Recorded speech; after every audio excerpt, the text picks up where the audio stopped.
Give you my heart.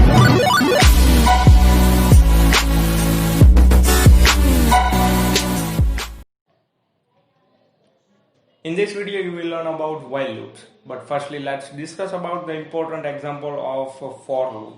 So firstly I am assigning my list,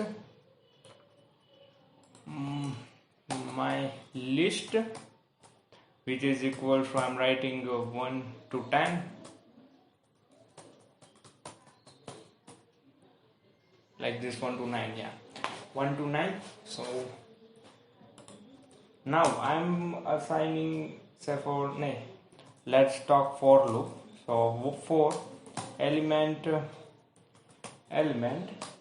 in, say for I'm giving a different name, yeah, it will make for now in my list. So for my list I want to perform a addition. So for what I have to perform is addition. So basically I'm list and sum. I'm assigning this variable. So I am firstly assigning it to 0. List sum equals to 0, like this. So what I have to do is, if list sum equals to list sum plus this number. So what it will do is, as first element, say for 1, it goes on 1, so 1 plus 0, it will assign it to 1. So for second element it will go to 2, as existing element of list sum is equals to 1, so 1 plus 2, it will be 3. So for you want to see, then print the list sum. So for list sum, like this. So let's check it out. Yeah, see 1, then what it will happen, 1, then another position 1 plus 2, then third position 1 plus 2 plus 3, then fourth position 1 plus 2 plus 3 plus 4, like this. It will happen like this. Okay, this was the example of the for loop that I want to discuss. Now let's discuss a while loop. Okay, so basically what is the syntax of while loop? So while and if some boolean conditions are for while true, some say for boolean and condition, then code. So what it will do is, till this boolean condition is not satisfied, it will keep on rolling out. It will form a loop. Okay, so let's start. So for I am starting from,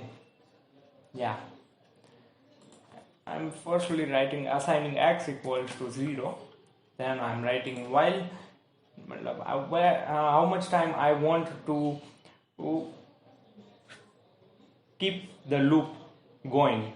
So what I have to write is, say for I want to run the loop 5 times or 4 times, then I'm writing x till x is not equals to 5, keep on running.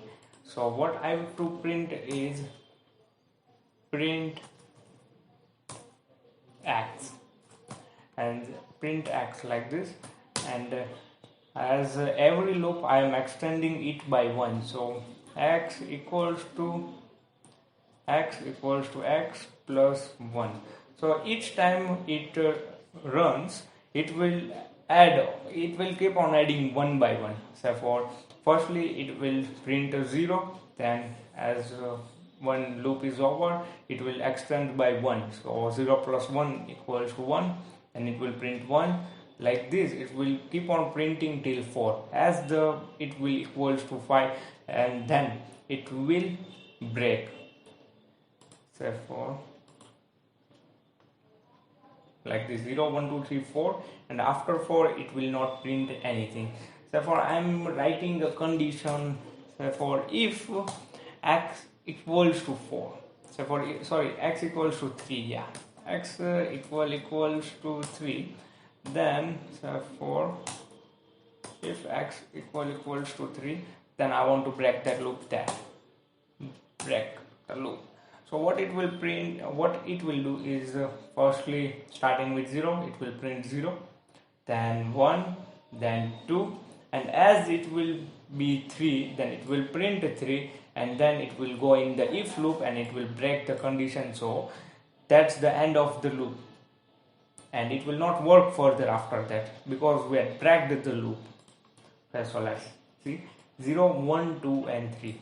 Now if I write here a continue, say for continue, then what it will do is as x equals to 3, it will not extend, because this behind this continue it will not work, this code will not work, and it will start from the start position.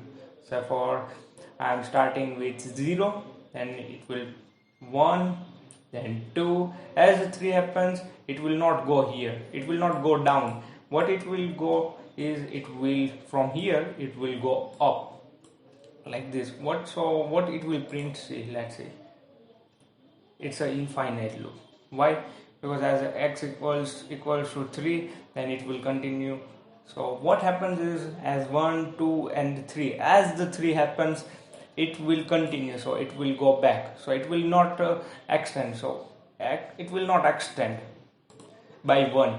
So and it will keep on running till x is not equals to 5, which is not possible because we had continued here. As x equals to 3, we had continued. So basically what is continue goes to the top of the closest and closing loop. As we had written continue, then what it will happen, it will go to the top of the closest and closing loop. And if I write a pass, then it is nothing, it does nothing. And if you write break, then breaks out the current closest and closing loop. Like a Hellcat.